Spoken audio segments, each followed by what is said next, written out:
Hello good morning students. चलते हैं next part की तरफ, सम नेचुरल फिनोमेना। तो सम नेचुरल फिनोमेना पे हमने चार्जेस डेवलप करना सीखा, देन एटमॉस्फेयर के अंदर चार्जेस सीखे। उसके बाद में हमने क्लाउड्स के बारे में जाना कि क्लाउड्स कैसे इलेक्ट्रीफाई होते हैं, लाइटनिंग स्ट्राइक कैसे होती है। देन लाइटनिंग स्ट्राइक होती है तो कुछ बिल्डिंग्स पे भी लाइटनिंग स्ट्राइक होती है, तो बिल्डिंग्स को लाइटनिंग से कैसे सेफ रखा जा सकता है, लाइटनिंग रोड को इंस्टॉल करके, जो कि कॉपर की बनी रहती है। लेकिन अगर हम आउटर साइड है या बिल्डिंग के इनर साइड है तो हमें किन चीजों का ध्यान रखना चाहिए, आज उसके बारे में कुछ पढ़ते हैं। Do and don'ts, do and don'ts during thunder storm and lightning. Thunder storm का मतलब क्या हुआ, ये आप सेवंथ में आप चैप्टर के अंदर एक स्टॉर्म का चैप्टर आया था, उसके अंदर पढ़ चुके हो। जब विंड्स फ्लो होती हैं, जब एयर है वो स्पीडली फ्लो होती है, उसको क्या कहते हैं, विंड्स। देन जब वही चीज, वही एयर की जो या विंड्स की स्पीड है वो एक मैक्सिमम स्पीड तक पहुंच जाए, बहुत हाई स्पीड से फ्लो हो रही हो, साथ में उसके डस्ट, मॉइस्चर और रेन्स को या क्लाउड्स को कैरी कर रही हो, उस टाइम पे उसको क्या कहेंगे, थंडरस्टॉर्म। और जब वही स्पीड से घूमने वाली जो विंड्स है वो व्रिल फॉर्म में, सर्कुलर फॉर्म में रिवॉल्व हो रही हो, तो उसको क्या कहते थे, साइक्लोन। क्लियर है, कुछ ऐसा थे। ओके, तो अपन बात करते हैं थंडरस्टॉर्म एंड लाइटनिंग। अब थंडरस्टॉर्म एंड लाइटनिंग के अंदर हम सबसे पहले देखेंगे कि जब हम घर से बाहर है, हम आउटर साइड में हैं, तो आउटर साइड में हमें किन किन चीजों का ध्यान रखना होगा।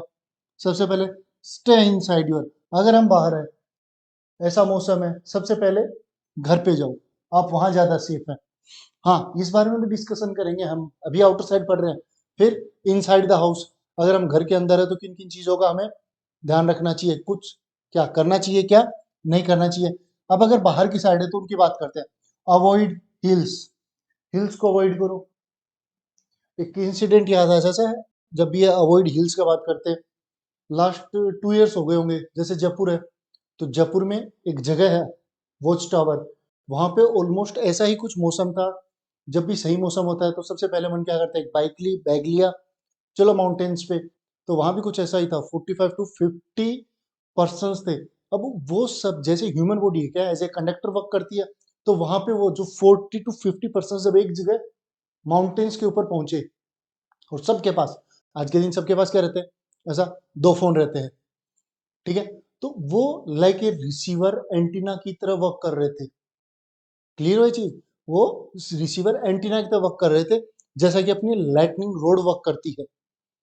तो इसलिए जब भी ऐसा मौसम हो, कोशिश करें कि आप हिल्स को अवॉइड करें या हिल्स पे क्राउड को अवॉइड करें। अगेन, हमें वाटर को अवॉइड करना जरूरी है। Avoid tree and power lines. Power lines के लिए कैसे, पावर लाइंस का मतलब हुआ वो हाई एक्सटेंशन लाइंस जो आपके फार्म से पास ऑन होती है। जब इलेक्ट्रिसिटी को एक जगह से दूसरी जगह पहुंचाया जाता है तो वहां पे हाई वोल्टेज, जो हमारी करंट है उसकी वोल्टेज को इंक्रीज किया जाता है कि वो easily fastest minimum drop outs के साथ में पहुंच सके। देन और क्या है, स्टे इनसाइड योर कार। अगर आप कार में ट्रेवल कर रहे हैं तो आपको गाड़ी के अंदर रहना है। एक सबसे इंपॉर्टेंट, ये चीज मैंने थ्योरी में भी समझाई है, लेकिन सबसे इंपॉर्टेंट, अगर आपसे ये पूछा जाए कि अगर आउटर साइड है और आउटर साइड के अंदर आपको किस पोजीशन में सबसे ज्यादा रिलैक्स होगा या सबसे ज्यादा सेफ महसूस करेंगे इन ड्यूरिंग ऑफ लाइटनिंग या थंडरस्टॉर्म, तो ये पोजीशन होगी कुछ ऐसा। अब इस पोजीशन को कहते क्या है, इस पोजीशन को बोलते हैं क्राउच। क्या कहेंगे इस पोजीशन को, क्राउच। जैसे कि अपना सर है वो अपने घुटनों में देके और एकदम ऐसा नीचे गोलमोल होके बैठ जाओ। अब ये ऐसा है क्यों, क्योंकि ये मिनिमम सरफेस एरिया रहता है। आप कहोगे सर हम लेट जाए तो, नहीं, लेटोगे तो भी वो डेंजरस जोन हुआ या एक तरीके से वो भी गलत पोजीशन हुई। मिनिमम सरफेस एरिया करना होता है। सर्दी लगती तभी तो कुछ ऐसा ही होता है, सरफेस एरिया मिनिमम करते हो। ठीक है, तो कुछ वैसा ही है कि ये क्राउच की पोजीशन है, ये सफिस्ट पोजीशन हुई ड्यूरिंग लाइटनिंग। ओके, कुछ और है नहीं। अब यहाँ पे अपने पास एक इमेज और है, lightning safety tips, avoid Motors जहां पे इलेक्ट्रिसिटी का यूज हो रहा है, avoid hill grounds, do not swims, obviously हमें पानी से दूर रहना है, क्योंकि यहाँ पे जितने भी वाटर्स होते हैं वो ऐसा आर वाटर नहीं होते। आपको इस चीज का आइडिया है ना, आर वाटर और टैप वाटर। टैप वाटर मेरा क्या है, बेस्ट कंडक्टर है इलेक्ट्रिसिटी का, जबकि आर वाटर नहीं है। रीजन, हम आर वाटर करते टाइम उसकी टीडीएस स्लो करते हैं। टीडीएस का मतलब मिनरल्स है, बिल्कुल जीरो या 20 to 30 टीडीएस ले आते हैं, जबकि 600 या 800,000 के अराउंड टीडीएस रहती है नॉर्मल अपने सॉल्ट वाटर्स वगैरह की बात करता हूँ। डू नॉट फ्लाई काइट्स, ये नहीं करना चाहिए। देन स्ट्रक बाई लाइटनिंग हो जाएगा। Then do not stand under the tall objects, क्योंकि ये भी किसकी तरह वर्क करेंगे, लाइटनिंग रोड की तरह। अगेन ये यहाँ पे फिर आपको crouching down and cover cars, ये क्राउचिंग, इस पोजीशन को क्या कहते हैं, crouch position. Again do not carry umbrella, क्योंकि अम्ब्रेला मोस्टली मेटेलिक रहता है और वो भी क्या करता है, अट्रैक्ट करता है लाइटनिंग को। Do not flight glide car inside a car, avoid open areas, avoid open areas, open areas को अवॉइड करो, या फिर ये एक कम माइल्यूट इसको चूज कर सकते हैं। Find shelter in building, note canopies. अब यहाँ पे एक चीज देखिए, find shelter in buildings and note canopies. Canopies क्यों नहीं कहा गया, शेल्टर्स आप हाउसेज के नीचे ले, कैनोपी क्योंकि कैनोपी मोस्टली मेटल्स की बनती है, जैसे टिन शेड से बनी रहती है। ठीक है, अब इसी चीज को एक बार थ्योरी में देखते हैं। Only closed vehicles are safe from lightning, lightning से केवल क्लोज्ड व्हीकल्स हमें बचा सकते हैं। रीजन, क्योंकि वो टायर्स के थ्रू ग्राउंड से कनेक्टेड नहीं होते, वहां पे रबड़ के टायर्स यूज रहते हैं, तो वो कंडक्टर या कंडक्टिविटी फ्लो नहीं करेंगे।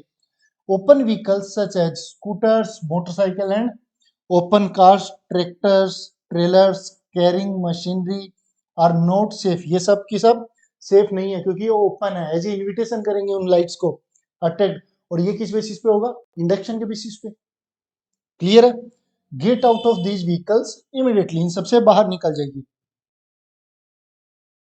Open fields, tall trees and shelters in parks, parks में जो शेल्टर बने रहते हैं वो टिन शेड के बनते हैं।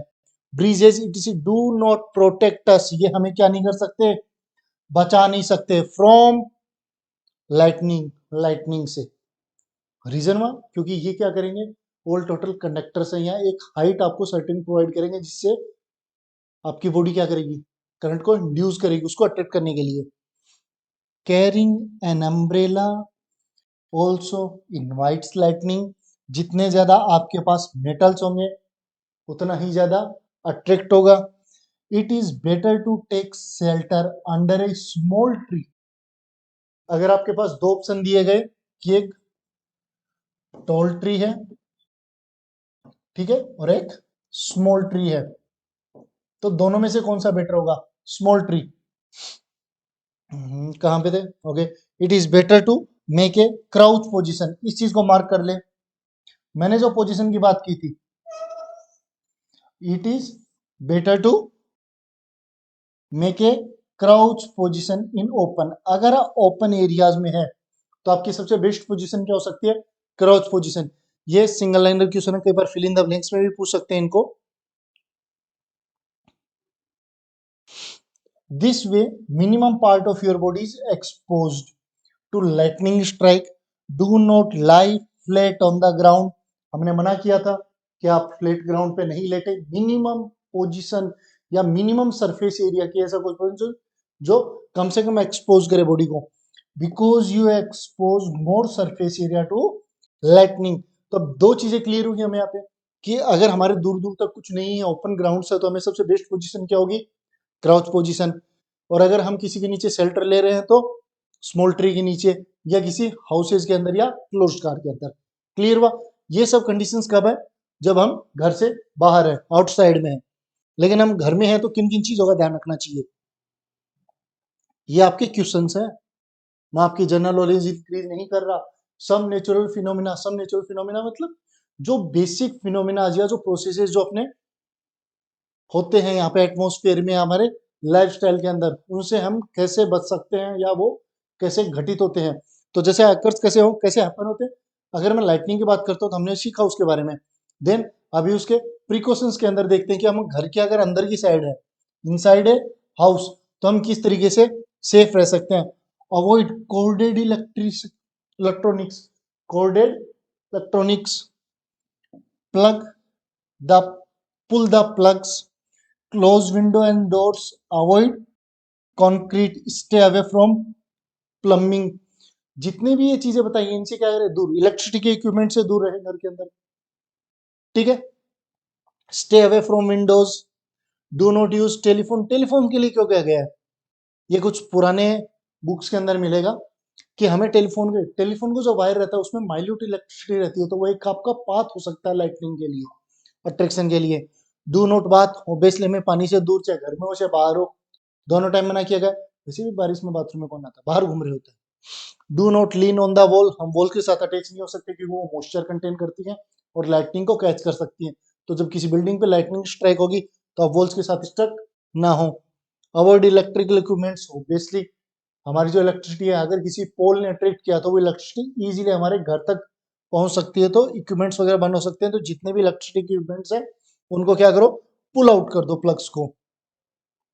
Do not wash dishes, unplug appliances, जितने भी अप्लायंसेज है घर के उनको अनप्लग कर दे। ओके, अब इसी चीज को थ्योरी में देखते हैं कि थ्योरी में कैसे लिखेंगे। Lightning can strike the expose metal pipes, telephone wires, TV antennas and electric wires. ये सब उनके लिए क्या करेंगे, एज ए रिसीवर वर्क करते हैं। ये सब किस तरीके से वर्क करते हैं, as a receiver. It is better to unplug appliances like computer, TV, landline, telephone and etceteras. जितने भी घर में अप्लायंसेज है सबको क्या करो, अनप्लग कर दो। Avoid contact with these during lightning storm, use only mobile phones. अब ये मोबाइल फोन्स का यूज किया गया है, अब यही लाइन क्या आप आउटसाइड जब घर से तब मेंशन किया, नहीं, उस टाइम सेफ नहीं है। लेकिन आप जब घर के अंदर है तब मोबाइल का यूज कर सकते हो, उस टाइम पे लैंडलाइन को प्रोहिबिटेड किया गया है, ठीक है। And please make sure that you are contacting the person who also has a mobile phone. Obviously उसी पर्सन के कॉन्टेक्ट में ये जो कि मोबाइल यूज कर रहा है, ना कि landline. Do not call through a landline, क्योंकि लैंडलाइन के अंदर इलेक्ट्रिसिटी फ्लो रहती है, बहुत माइल्यूट करंट वो अट्रैक्ट कर सकता है। Do not take bath as you can receiving lightning, नहाना कैंसिल, जब भी बारिश आ रही हो नहाना कैंसिल, बाथरूम में बाहर नहाएंगे। सोक थ्रू मेटेलिक वाटर पाइप्स, उसका रीजन क्या दिया गया है, क्योंकि हमारे जो वाटर पाइप्स है वो अभी पीवीसी की, ठीक है, पीवीसी की बन रही है, लेकिन बहुत सारे घरों में वहां पे आयरन की, लोहे की वाटर पाइप्स रहती हैं, मेटेलिक वाटर पाइप्स रहती हैं।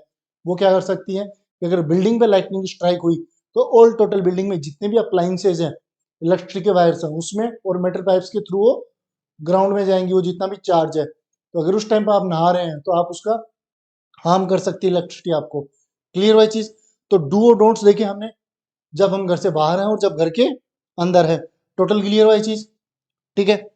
एक वर्ड है अर्थिंग, जैसे मैंने इसका सिंबल भी बताया था आपको, अर्थिंग, ये अर्थिंग का सिंबल है, ठीक है। इसके बारे में पढ़ते हैं हम ना, नेक्स्ट एक या दो टॉपिक के बाद में अर्थिंग आएगा। बस पहले हम कुछ बेनिफिट देख लेते हैं, किसके, लाइटनिंग के। क्या लाइटनिंग के कुछ बेनिफिट भी होते हैं, लाइटनिंग के कुछ बेनिफिट भी होते हैं, ऑफकोर्स होते हैं। नेचर ने जो भी चीज होती है, नेचर के अंदर जो भी चेंजेस होते हैं, जो भी चीजें होती हैं, उनके दोनों बेनिफिट होते हैं, उनके एडवांटेज भी होते हैं, डिसएडवांटेज भी होते हैं। मोस्टली लाइटनिंग के सबको डिसएडवांटेज बताऊंगे, लेकिन उसके कुछ बेनिफिट्स एडवांटेज भी होते हैं।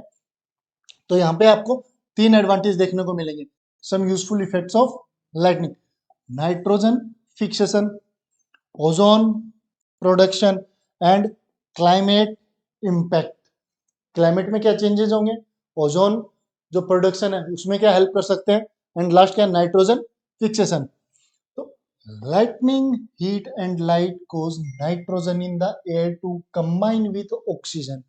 ठीक है, जब भी लाइट है वो स्ट्राइक होगी, लाइटनिंग स्ट्राइक होगी, वहां पे हीट अप होगी चीजें, ठीक है, तो वो कंबाइन किसके साथ, ऑक्सीजन के साथ होगी, और हमें क्या नेचर के अंदर फॉर्म होगा, नाइट्रस ऑक्साइड।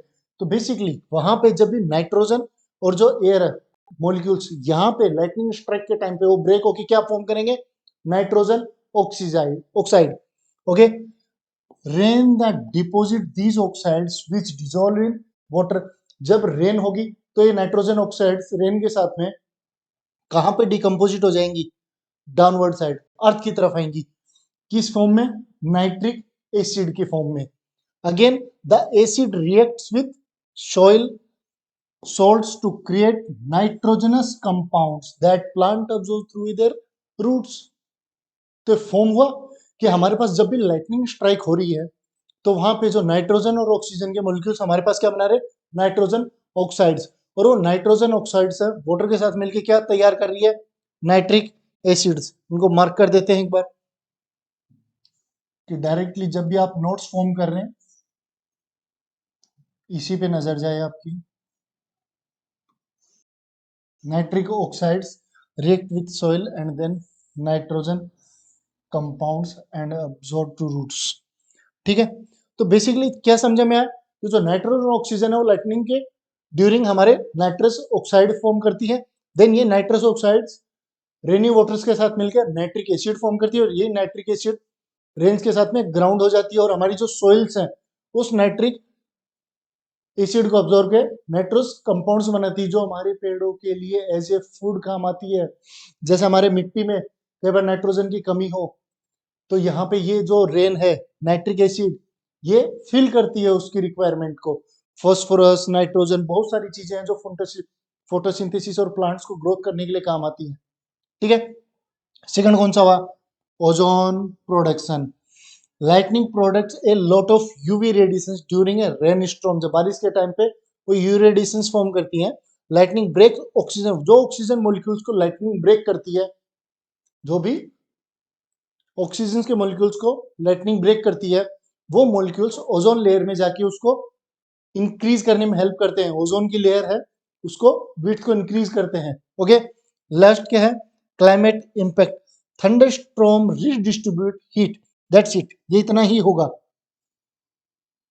क्योंकि जब भी लाइटनिंग स्ट्राइक होती है तो कहीं पे जो हीट है वो, क्योंकि एनर्जी है वो ट्रांसफॉर्म, ऐसा मॉडिफाई या एक तरीके से बोल सकते हो कि डिस्ट्रॉय और मैन्युफैक्चर नहीं होती, वो जस्ट एनर्जी, एक एनर्जी को दूसरे एनर्जी में कन्वर्ट कर रही है।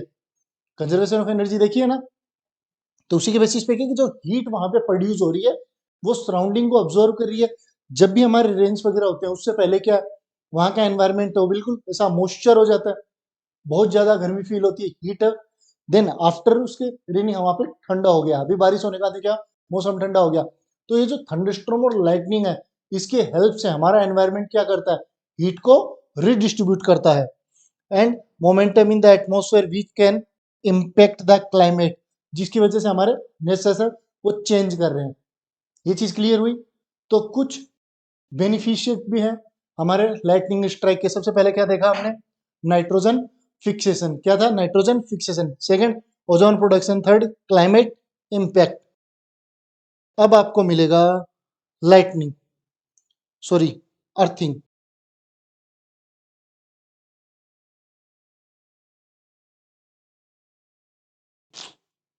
ठीक है, अर्थिंग का छोटा सा पॉइंट है, एक बार इस पॉइंट को भी देख लेते हैं। अर्थिंग, अब अर्थिंग के बारे में मैंने दो चीजें बता रखी है कि अर्थिंग क्या है। पहली चीज, अर्थिंग को समझते हैं हमारे इलेक्ट्रिकल इक्विपमेंट की तरीके से। पहले चैप्टर में हमने अर्थिंग को कहाँ देखा था, जब हमने एक बिल्डिंग मूव की थी,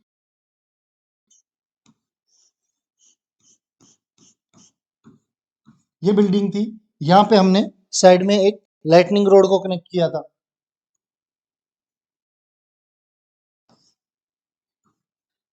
क्लियर, ये शार्प पॉइंट्स थे उसके। और यहाँ ग्राउंड में हमने प्लेट के साथ में कुछ ऐसा सिंबल बनाए थे, ये क्या था, इसी चीज को आप क्या कहते हो, अर्थिंग। इसी को क्या कहते हो आप? अर्थिंग।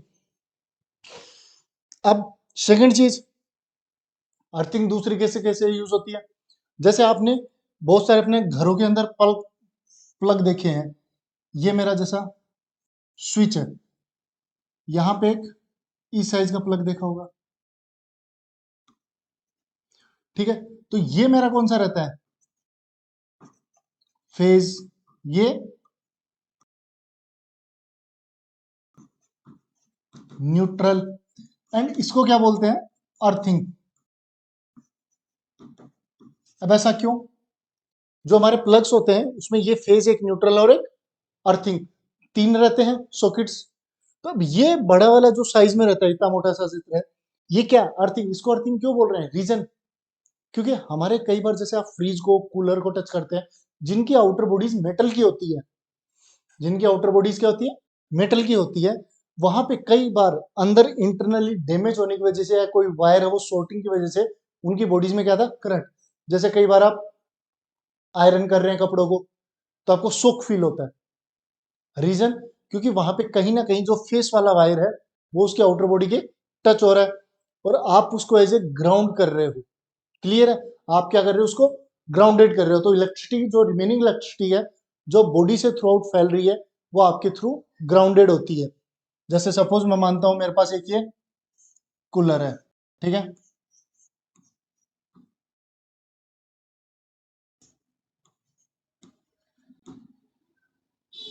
ये अपना स्टैंड बना देते हैं,